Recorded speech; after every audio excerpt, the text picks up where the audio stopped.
Hello and welcome back to the Puncher's Chance podcast, and welcome to the preview show where we have a look at what's coming up on this weekend. If you haven't already, check out our last episode where we previewed everything AJ. We obviously talked about the Fury fight and the fight coming up with Jake Paul. Got a bit spicy, so if you have missed it, it's worth having a look at. But this week, we are looking at a little bit more of a calm weekend. Well, it's not a calm weekend. There's lots of fights, but we're going to be a little bit calmer in this one, I imagine. Yeah. Craig Richards, Dan Azeez, Callum Simpson, Troy Williamson, Okolie, Tetteh, just a couple of the fights, and obviously the undercards as well. We were talking about all that good stuff. Subscribe for podcasts every single week. Straight into it. It's weird this week because there's 3 fight cards. We were talking beforehand once these two went outside to cool down after their rant about Fabio Wardley and Jake Paul. You don't know where to start. Yeah. I think, we're getting to the end of the year, and I can't remember a time where we've got to this point in a year and we're 2 weeks out from the end of it and we still got action-packed weekends. Normally this time of the year is where they start building up the excitement for what's to come in 2026, but it's all stacked and it's great to see. Yeah, normally it's just a new way you've got to look forward to by this point of the year. And we do have a new way to look forward to, yeah. But we've got plenty of other stuff beforehand just to keep us incited. Obviously, Craig Richards, Dan Azeez. It was a bit of a shock fight announcement when it was announced, partially because we thought there might be a chance that AJ was fighting on this card at this time, and partly because I just didn't see it happening. But on paper, I think it's a really good fight.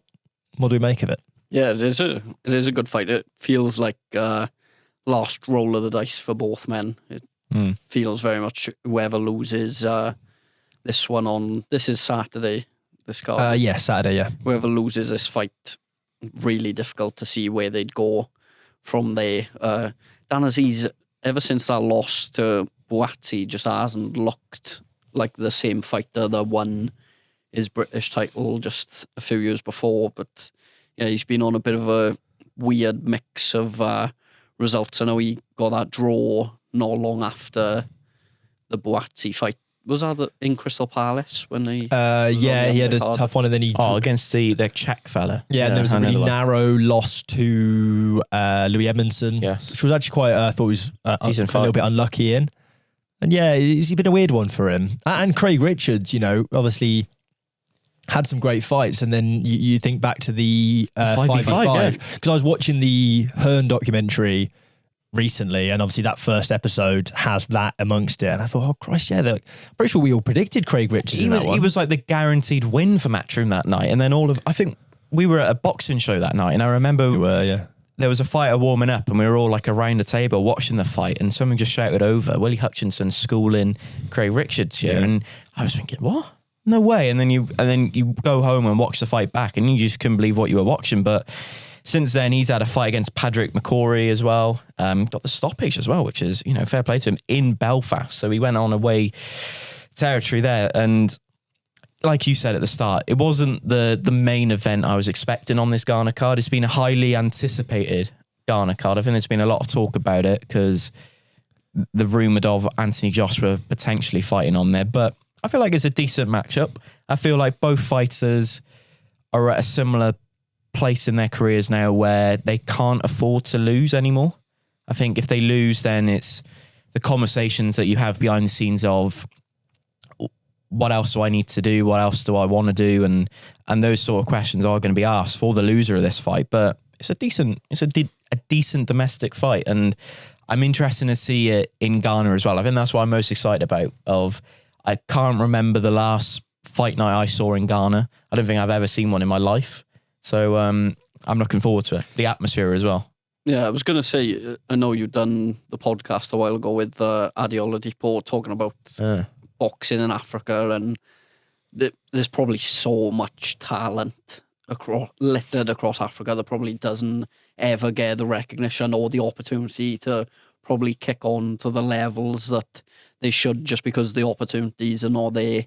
But cards like this definitely give some fighters at least that opportunity to have a bit of a platform to grow out of where they're currently at. So hopefully this is the start of regular or more regular fight cards out in Africa, where we get to see more talent coming through from that region of the world. Because we've seen plenty of African fighters as well that not just be entertaining. There's a lot of entertaining African fighters, but also there's some very talented ones, but probably don't break through as much as they should, or don't get the opportunities as much as they should. So, yeah, hopefully this is a start of a change there for the African fighters. Yeah, I'd really love to get to a point where fighters from Ghana, Nigeria, wherever it be in Africa, don't have to come onto a card in the UK and be entertaining and be funny and be a character in order to make a name for themselves. I think I absolutely love, because it's entertaining, and I understand why they do it, because the likes of, we've seen Ebenezer Tetteh, Elvis Ahorgah, Ezra Aaron Yoka that fought Ben Whittaker, they were able to get a following and a name because of the entertainment they brought. But it would be great that fighters from that part of the world could just turn up on a card and belong, and people pay attention because they've won, or because of the skill, or because of the tenacity, or whatever it is that they've shown in the ring, rather than the stuff that they've done out of it. And the performance in the ring is almost null and void. You know, Elvis Ahorgah wasn't great, albeit very, very tough, wasn't great against Callum Simpson. But there was a lot of people talking because of his antics outside the ring.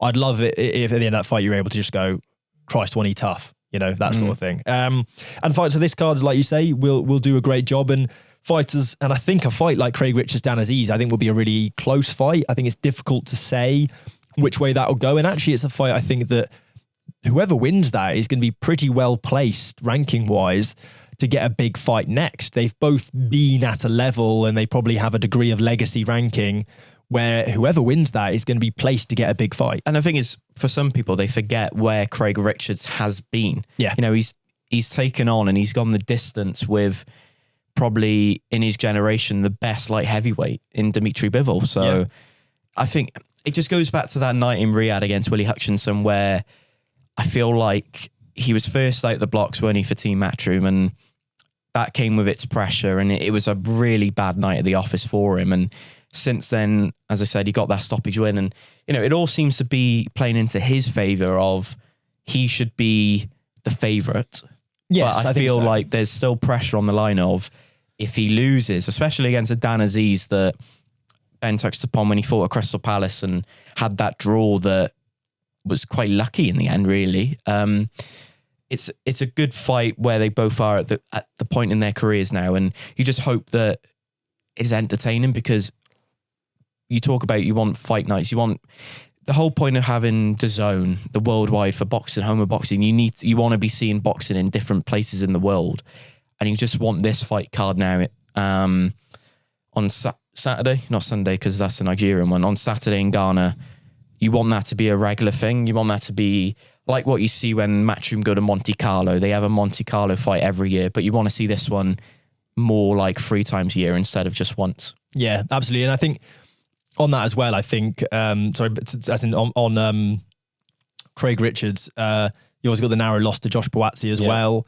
We've seen what Josh Boazzi's been able to do since. So I think on paper, I'd agree he's the favourite, but neither man we've seen enough from recently to concretely say. And I think that's why it's a good fight. And obviously you got Nishant Dev on the undercard as well, who come out the amateurs, did okay in the Olympics, but I mean, he got to the Olympics, so he's done something right, and has been decent. Leo Atang. So I think they've been able to sprinkle some talent on there as well, which it gives you another reason to kind of tune in early on here in the card and catch some of the fights in the middle. Do you think the main event is set up nicely for Ben Whittaker to face the winner of this? I hope so. Yeah. I hope that's the fight for Ben Whittaker. Because like I said, I think the legacy rankings that both those men hold, and the fact that the WBC have now cancelled that eliminator with Josh Boazzi, which I think was too soon for Ben Whittaker. I don't think he'd have taken it. A warm-up fight against someone like Dan Azeez or Craig Richards, both of which have given Josh Boazzi decent fights. Obviously, Craig Richards slightly closer, but Dan Azeez Boazzi was a great fight, I thought. Absolutely makes sense for Ben Whittaker, and also is a genuine test for him, I think. I don't think either men will be anywhere near the level of the bloke he just beat. Yeah, I think it'd be a good starting point for 2026 for Ben Whittaker to face off against one of these, both obviously former British title holders. So I think that is about the level that Whittaker should be starting 2026 with and building from there, I think, with Matchroom. Absolutely. And another British title level fighter for the British title, as well as the Commonwealth as well, I believe. Callum Simpson, Troy Williamson. It's a nice little fight for BBC. It's another one we've seen where I think what they're trying to target is sort of tough challenges where people go, oh, that's interesting. Oh, I didn't expect that. And they tune in, like we saw with the other main event with TKV Clark, albeit that one didn't live up to it entertainment-wise. I think Callum Simpson, you stick him anywhere in Yorkshire, you'll get the ticket sales, you'll get the atmosphere. He's quite entertaining. I think sometimes he is a little bit open, because he is we saw looking to entertain. We saw that in the last fight was a really good watch. Probably against Zuko. Not one he wanted to go through. Is he dropped twice when he early? Yeah, I think what basically happened was, and I didn't notice it in the Chelly fight, which we watched up in Barnsley. In that fight, he seemed very much, it was a good performance from him. And I think he hasn't really been given a step up since that Chelly fight. And so as those fights go on and on and on, you sort of, there's someone like Elvis Ahorgah you can be open against. He telegraphs his fights from the week before rather than, you can see them coming. So I think he'll be, he just got into bad habits, I think. And a fighter like Troy Williamson should keep him honest, keep him working and set him up better for when eventually, hopefully, he gets that step up, because I think it has been a little bit too long coming for him. And the ticket sales are going well as well. I read before we came up here today that apparently there's 7,000 that have been sold. And if I'm right, it's at the Sheffield Arena where Dave Allen fought. It's the first direct arena in Leeds. Where Leeds? Where Warrington. I thought it was in Sheffield. Warrington would fought in it. Maybe, but Warrington, I think he might have fought Kid Galahad in there as well. He's fought a couple in there. Was it Taylor Catrall in there as well when Bob Arum came in the ring? Yeah. That was that one. Oh, that's the arena that's... Oh, okay, so the atmosphere could be quite good. But no, going back to Callum Simpson, I feel like that night that we saw him against Zach Shelley was the sort of performance that you expect from someone that is fighting in your hometown for the first time in a stadium where everyone in that stadium has come for one person and one reason only, and that's to watch Callum Simpson. And I thought he handled that pressure very well. And then the second time around, they open up the stadium a little bit more for him. I feel like perhaps he probably wanted to enjoy it a little bit more and maybe just let his guard down a little bit, especially with those kind of scary knockdowns and all. But I think with Callum Simpson, what you guaranteed with him is action. And similar with Troy Williamson, I want to say his last fight against Dickinson was up in Sunderland, which was a cracking fight, and that seemed like an eliminator for Simpson. So it's got the ingredients of being a cracking fight. And I feel like when you look at this weekend's actions, it's crazy to say that potentially the best fight of this weekend is on free-to-air telly. It is the biggest title, that's being fought for, you could argue. And I feel like that's huge for, Simpson being on terrestrial TV in front of hopefully millions of people before, some people tune into Match of the Day and all afterwards. But I do hope now with, you talked about it, the theme of boxing now is they're getting the main events right. It's just the undercard now they need to somewhat try and resolve and fix and make them also watchable instead of, right, he's going to beat him, or down the left-hand side W's instead of 50-50s or 60-40s. But I'm not arguing because it's a very good main event, and hopefully, unlike the last main event with TKV and Fraser Clark, which was a snooze fest to put it politely, I hope it lives up to the hype, and it's going to be a challenger. I think you can easily make the argument that this is Simpson's biggest fight of his professional career, and Williamson is going to come on Saturday night, and he's going to come to win, and he's going to be high on confidence as well. So, like I said, it's got all the ingredients to be an absolute cracker. So hopefully he lives up to it. Yeah, I think the other issue that Boxer have got from when you look at it is they haven't got the kind of prospects that are coming through. They had that group of fighters that they signed quite early on when they had the Sky deal. In the forms of the likes of Adam Azeez, Callum Simpson, Fran Hennessy, that Ben Whittaker, they obviously had Vidal Riley, they had that have got to a point in their career where they're fighting for serious titles, and serious titles cost serious money.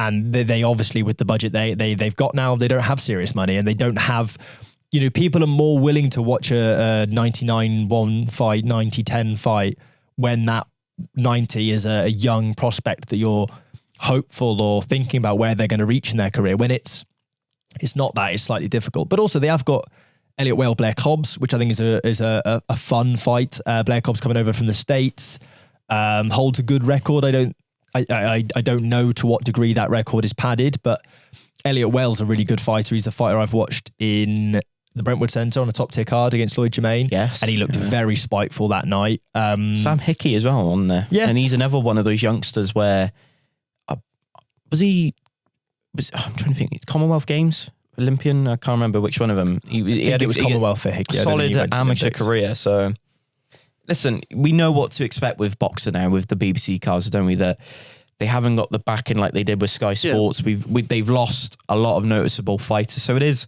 kind of expected that the undercards are just full of prospects. But, you look at some of the fights that we see on the small hall.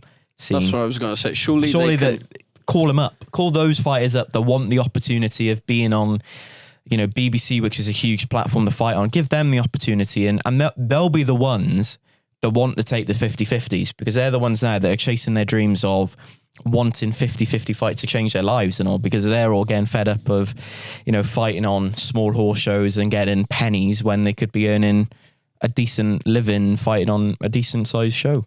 Yeah, but you've also got shows out there that are being classed as small hall, like GBM and Top Tier, which I feel are putting on better cards than what Boxer are offering still. Yeah. I feel like they should. Without the main event, yes. I think that the main event is, this is a British Commonwealth. This is a title that those cards can't afford.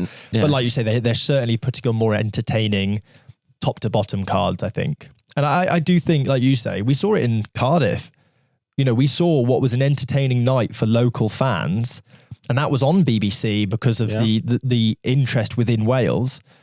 We saw that, and I thought it was successful, even though I can't imagine that getting the likes of Kieran Jones, Moses Jolly would have been expensive or difficult to get onto those cards. So I think there's no reason why in each local area they don't get those local talent. If Boxer came to Wales, which hopefully they do, because I believe Lauren Price announced last week that she wants to be three fights. Is she still with Boxer? Yeah, we don't know. She's in 3 fights, 2 in Wales. Presumably you're expecting surely. The one outside of Wales to be hopefully a Michaela Meyer fight. But But if they come to Cardiff, there's so many decent fights they can make domestically here in Wales where the Welsh fighters will be definitely up for taking on one another, because how many times have we seen a Welsh title fight where they're the best fights you see? Yeah. Angelo Dragoni, Jake Tinkling, I forgot his name then for a second. How that wasn't filmed and people can go back and watch it is crazy, because that's one of the best fights I've ever seen. We've had lots of brilliant ones. Yeah.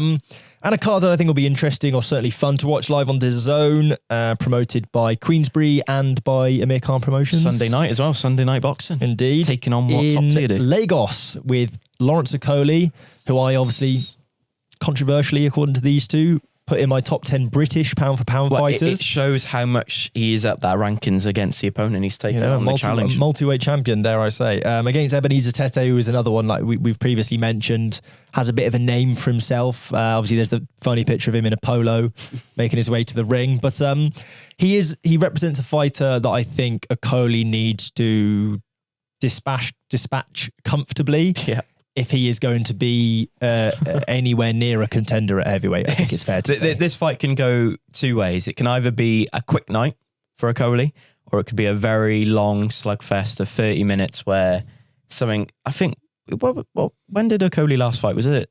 Because he had something wrong with him, didn't he? His arm he had went. The bicep injury in he was in Wembley, Tottenham on the Usyk Dubois undercard. Okay, so, and he didn't look great that night, obviously with the injury, so it's good to see him back fit, but like I said, it could go either 2 ways of, it could be a very impressive performance by Okolie, or it could be a rubbish performance where it's unwatchable at times. I think he needs to make quick work of it, doesn't he? Because I agree. Fraser Clark got him out there in a round. Yes. Was it a round or round or two? And then he quit against Dillian White then in Gibraltar, Tetteh. So Yeah. I think, like you say, it's a fight If he's got any aspirations of fighting at a decent level of heavyweight, he needs to be making light work of this, I think. Yeah.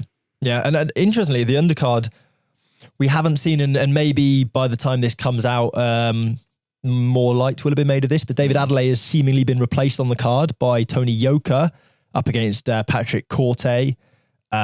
Big man, a scary looking man, but a follows man us on Instagram. that I do believe Tony Yoka probably should be beating. If Tony Yoka is going to be he was the opponent, everyone was talking about AJ for possibly fighting in Ghana. If that is the man that AJ is going to get in with as a warm-up, then this is a clever fight to make. I wonder if that's the reason why they've chucked him on you now. Maybe in preparation for that, just to get him out beforehand, or I wouldn't be Adelaide doesn't shocked. seem too And I think the happy. sort of the upgrade from the Mecca in Swindon to fighting in Lagos is It's a bingo hall, ain't it? It is. I think it's a fight that a jump not many people have made. I was going to say, it's crazy where boxing can take you, really, innit? Yeah, You could go from I like how you Swindon looked to- at the jump, though, instead of the decline from where he's fought against Takam in Paris and Dave Allen to then go into Swindon. You've looked at the jump. Oh, okay. No, respect. Nothing but respect. But I think that's a another interesting fight. Like you say, I think it is a sense of getting Yoka's name back out in the public eye. But ready Corte's for a tough, fight mind. against AJ. I'm not being funny. We saw him against Huey Fury. And so he's a decent sized fella as well. Big time. And a fight I didn't expect, and another fight we've mentioned a number of times, This is Elvis the best one. Ahorgah, Harley, Benn, which regardless, I don't know what it's going to look like in the ring, but I know beforehand it will be fireworks.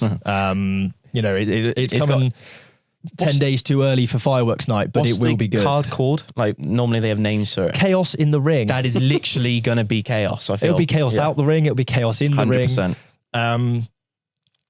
I think that would be a fun fight. Obviously, Harley Benn's not had anywhere near the impressive career that maybe some might have once touted him for, or certainly that Connor has had, or Nigel or whoever. But, the name still carries a little bit, and he is a talker.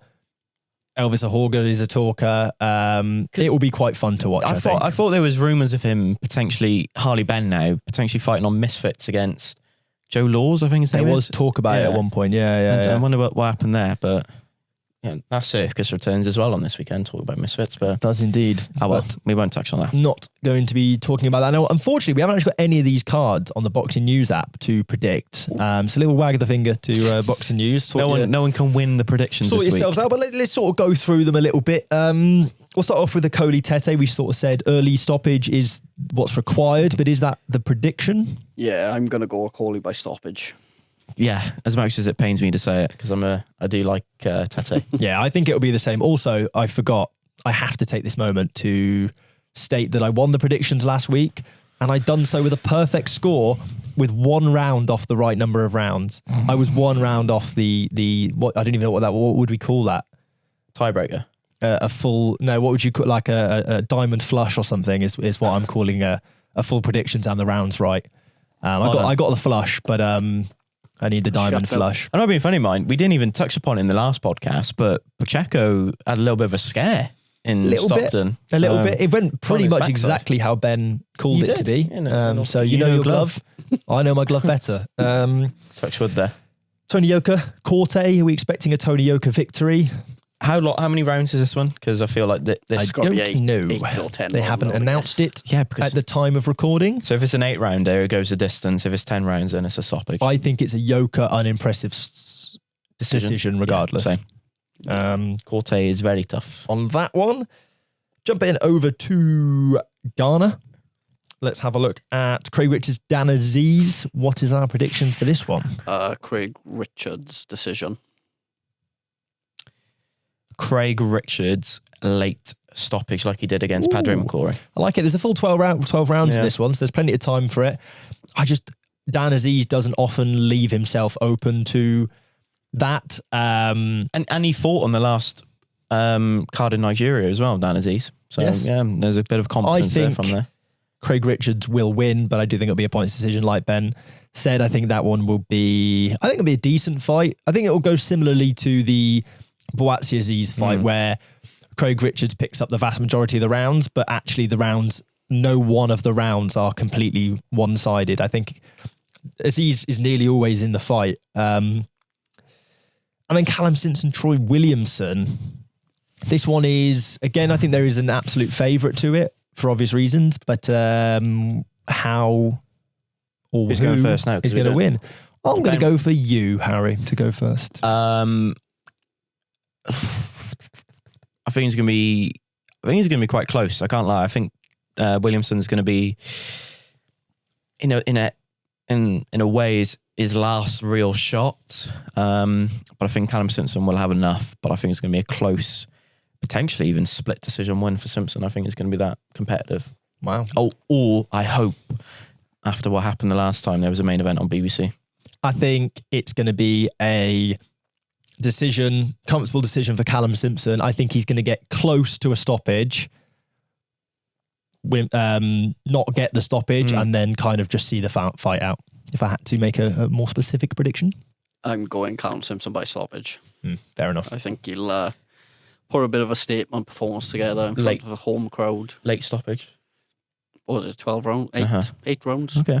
I think, for me, where do we see Callum Simpson after this fight? If he does go on to win it in whatever fashion, what sort of fights are we talking for Callum Simpson? Because Is he hold British and European?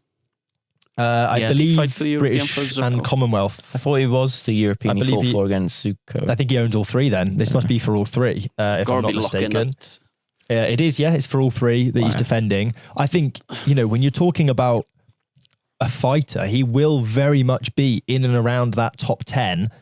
A fight against someone like Kevin Lely-Sajo that obviously fought Diego Pacheco, I think levels-wise makes a lot of sense, but without the rankings that Sajo previously held before that Pacheco loss, I don't know if it's worth the risk, albeit it'd be a very entertaining fight and could be for a European. Who puts that on as well, though? Because boxer are not affording that.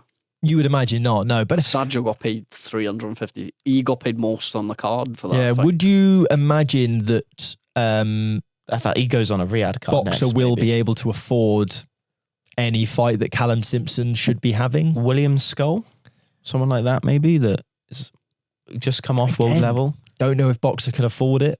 They won't afford Edgar Berlanga, will they? No, I don't know. He's in a really interesting point. And, I can't remember if he has continued on with boxer, but I think Yeah, he has. it seems like he maybe Malik has. Zinad?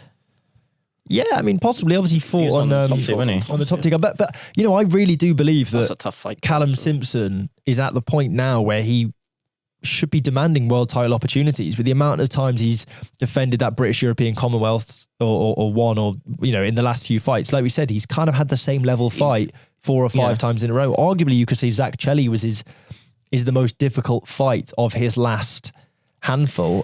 He absolutely should be. But I just don't know where I see that opportunity coming from. I feel like there's going to be a lot of away corner fights for him when he makes his way through the rankings upwards. If he sticks with boxer, I think a little bit like Sabril Matias against Dalton Smith. Even though Dalton Smith is with Matchroom, I understand that. But I feel like that's what Callum Simpson is going to be doing. He's going to be taking on the challenges and... Yeah, and There's a few I tough suppose... fights at that world title level for him, though. Yeah, there is loads. Christian and Billy, Jaime Munguia... Lester Martinez, Kevin Lely-Sajo, like we mentioned, Edgar Berlanga, William Skull. There's lots of fighters in and around there, but really, I just think commercially none of them make sense unless there's like a big. I think he will have to take a risk in order to get a big fight after it. There's obviously talks after the Chelly fight of possibly getting Canelo, but I just feel like with him being a boxer, it's just going to limit him to his opportunities. Whereas if he was with one of the promotions that has him on DAZN, I think he gets a fringe world title fight, like an interim world title fight or a world title fight next year. Yeah, well, we saw it with Ben Whittaker. I think it's fair to say, and I mean this in no ill way to Ben Whittaker, because I've been very complimentary of him, that Callum Simpson is further on in his career, arguably possibly even a better fighter at this point than Ben Whittaker is. And Ben Whittaker got that WBC silver that's put him in such a strong place. with a different promoter. I was just checking to see if there was any updates from any news for any. Remember when we did the Shakur Stevenson one? Yeah. I was just seeing if anything like that, but no, nothing. No. So it seems like there's nothing else going to be announced before Christmas. I tell you what else is on this weekend as well, since this hectic weekend, is the finals for the WBC tournament. The Grand Prix. In Riyadh? Yeah, that seemed to lose momentum a little bit, didn't it? I think it was. I just don't think it's been. I don't know. Maybe it seems like it's been poorly promoted, but also I think it was just too many fights. Maybe a mix of they're all relatively new professionals or starting off early in their career. There's no names that probably drag in a casual audience like hardcore boxing fans would have sat through. Like I sat through and watched a couple of, like even timings wise, because they done them quite even this weekend in the final. I think it starts at 3 p.m. So if you want a full day of boxing on Saturday, you've got that to take it right through till to the Nigerian card. Nigerian card. Because that'll be a late finish Sunday night probably. It'll be a little bit late finish because obviously it's what time is it? Winter time at the moment, so it'll be. We are in winter, yes. So it'll be. I can't think. I'm trying to remember if it's an hour or 2 hours because the clocks don't go back. I thought they'd be a similar time to us, or are they? It's Nigeria is an hour. Do our clocks go forward or backwards in the summer? I forget. It basically backwards, I think, in the summer. So it's an hour. No. It's an hour. I can tell you exactly what it'll be an hour right now. It'll be an hour right now, and then it'll be 2 hours come British summertime. Oh, okay. And then it's an hour. Should we ask if anyone's watching? No, I know that's true.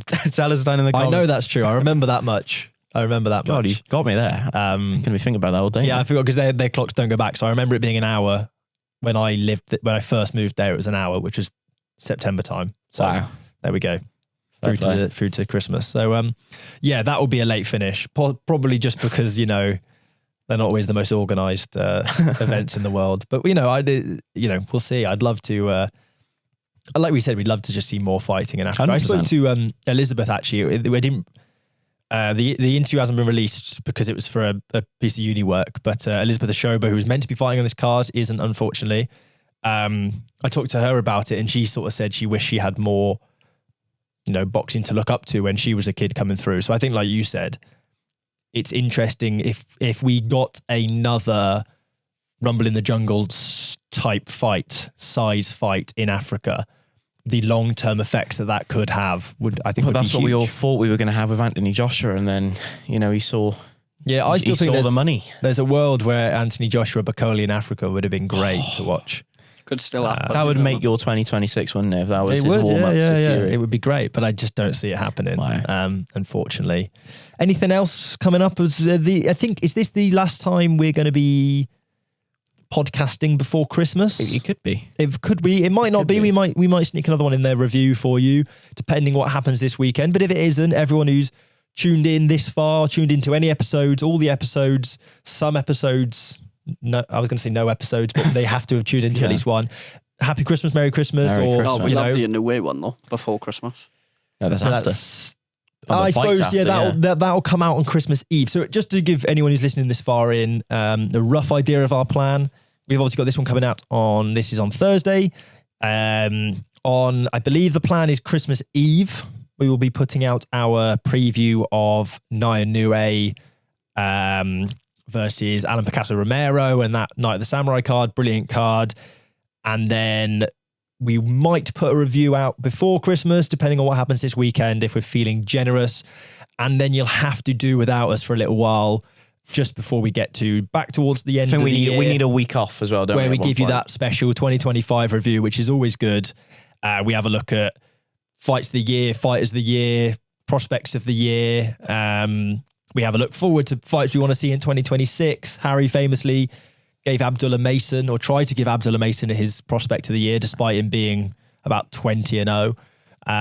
Still didn't have a tough fight in those 20 fights. He was still a prospect. To this day, I still think that I said, when I said Abdullah Mason was the prospect of the year, I still believe he was. Yeah, I disagree, unfortunately. But so there's lots of good stuff coming off. Obviously, we'll have a little bit of time off over Christmas for ourselves. Maybe that's the present that the fans really deserve, is a week without us. Maybe that's they've just gone to the end of it to see what Sam's amazing outros are normally. Maybe are, and that's just the heard best present we can give them is if it is, radio Merry silence. Christmas. Let us know if you want to wake up on Christmas Day and not have to listen to us for a week, then let us know that. But other than that, thank you all for your support across the year, all that good stuff. We'll catch you at some point in the future. Like we just said, we don't know when, but thank you all for tuning in and we'll see you then.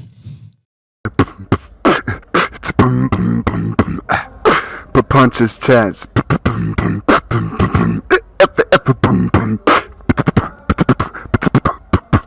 Punches Chance Podcast.